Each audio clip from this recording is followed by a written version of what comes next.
हरितालिका तीज पे माँ पार्वती और भगवान शिव की पूजा की जाती है। इस दिन गृहिणियाँ अपने पति की लंबी आयु के लिए व्रत रखती हैं और जो गृहिणी इस व्रत को नहीं रख सकती वह इस कथा को सुन लेगी तो भी उसे भगवान की असीम कृपा प्राप्त होगी। कथा इस प्रकार है। श्री परम पावन भूमि कैलाश पर्वत पर विशाल वट वृक्ष के नीचे भगवान शिव और पार्वती सभी गणों सहित विराजमान थे।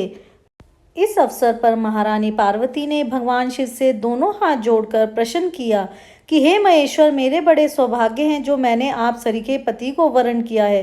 क्या मैं जान सकती हूँ मैंने वह कौन सा पुण्य अर्जन किया है? आप अंतर्यामी हैं, मुझ दासी पर वर्णन करने की कृपा करें। महारानी पार्वती की ऐसी प्रार्थना सुनने पर शंकर जी बोले, तुमने अति उत्तम पुण्य का संग्रह किया था जिससे मुझे प्राप्त किया है। वह अति गुप्त व्रत है, लेकिन मैं तुम्हें बताता हूँ। वह व्रत भादो मास के शुक्ल पक्ष के तीज के नाम से प्रसिद्ध है। यह व्रत ऐसा है, तारों में चंद्रमा, नवग्रहों में सूर्य, वर्णों में ब्राह्मण, देवताओं में गंगा, पुराणों में महाभारत, वेदों में साम, इंद्रियों में मन होता है, इतना श्रेष्ठ है। उन्होंने बताया कि जो तीज हस्त नक्षत्र के दिन पड़े तो वह बहुत पुण्यदायक मानी जाती है। ऐसा सुनकर पार्वती जी ने कहा कि मैंने कब और कैसे तीज व्रत किया था, विस्तार से बताइए। इतना सुनते ही शंकर जी बोले, भाग्यवान उमा, भारतवर्ष के उत्तर में हिमाचल श्रेष्ठ पर्वत है, उसके राजा हिमाचल हैं। वही तुम भाग्यवती रानी मैना से पैदा हुई थी। तुमने बाल्यकाल से ही मेरी आराधना करना शुरू कर दिया था। कुछ उम्र बढ़ने पर तुमने सहेली के साथ जाकर हिमालय की गुफाओं में मुझे पाने के लिए तप किया। तुमने गर्मी में बाहर चट्टानों में आसन लगाकर तप किया, बारिश में बाहर पानी में तप किया, सर्दी में पानी में खड़े होकर मेरे ध्यान में लगी रही। तुमने इस दौरान वायु सूंघी, पेड़ों के पत्ते खाए और तुम्हारा शरीर क्षीण हो गया। ऐसी हालत देखकर महाराज हिमाचल को बड़ी चिंता हुई। वे तुम्हारे विवाह के लिए चिंता करने लगे। इसी मौके पर नारद देव आए। राजा ने उनका स्वागत किया और उनके आने का कारण पूछा। तब नारद जी ने कहा, राजन, मैं भगवान विष्णु की तरफ से आया हूँ।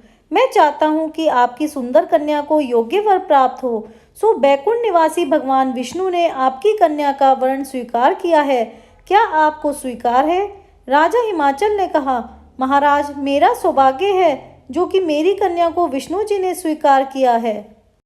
मैं अवश्य ही उन्हें अपनी कन्या उमा का वाग्यदान करूंगा। यह सुनिश्चित हो जाने पर नारद जी बैकुंठ चले गए और भगवान विष्णु से उनके विवाह का पूर्ण होना सुनाया। यह सुनकर तुम्हें बहुत दुख हुआ और तुम अपनी सखी के पास पहुंचकर विलाप करने लगी। तुम्हारा विलाप देखकर सखी ने तुम्हारी इच्छा जानकर कहा, देवी, मैं तुम्हें ऐसी गुफा में तपस्या के लिए ले चलूंगी जहां महाराज हिमाचल भी ना पा सकें। ऐसे कहे उमा सहेली सहित हिमालय की गहन गुफाओं में विलीन हो गई। तब महाराज हिमाचल घबरा गए और पार्वती को ढूंढते हुए विलाप करने लगे कि मैंने विष्णु जी को जो वचन दिया है वो कैसे पूरा हो सकेगा। ऐसा कहकर बेहोश हो गए।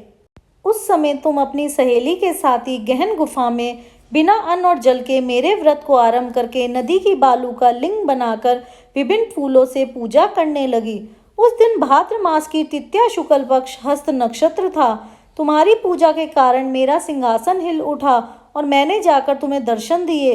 वहां जाकर मैंने तुमसे कहा, हे देवी, मैं तुम्हारे व्रत और पूजन से अति प्रसन्न हूँ। तुम मुझसे अपनी इच्छा मांग सकती हो। इतना सुन तुमने मुझसे प्रार्थना की कि आप अंतर्यामी हैं, मेरे मन के भाव आपसे छिपे नहीं हैं, आपको पति रूप में पाना चाहती हूँ। इतना कहकर मैंने तुम्हें इच्छित पूर्ण वरदान देकर अंतर्ध्यान हो गया। उसके बाद तुम बालू से मूर्ति विसर्जित करने नदी पर गई, जहाँ नदी के तट पर तुम्हें हिमाचल मिल गए। वे तुमसे मिलकर रोने लगे और पिता के घर के जाने की बात सुनकर तुमने कहा कि पिताजी, आपने मेरा विवाह भगवान विष्णु जी के साथ स्वीकार किया है, इस कारण मैं वन में रहकर पूजा करने लगी और मैं अपने प्राण त्याग दूंगी। तब हिमाचल बोले, शोक मत करो पुत्री, मैंने तुम्हारा विवाह भगवान विष्णु के साथ कदापि नहीं तय करूंगा, उन्हीं सदाशिव के साथ करूंगा। इसके बाद महाराज हिमाचल ने रानी मैना के साथ मेरा और तुम्हारा विवाह किया। जय भोले बाबा की, जय पार्वती मैया की। इस व्रत को रखने वाले और कथा सुनने वालों को भगवान की असीम कृपा प्राप्त हो।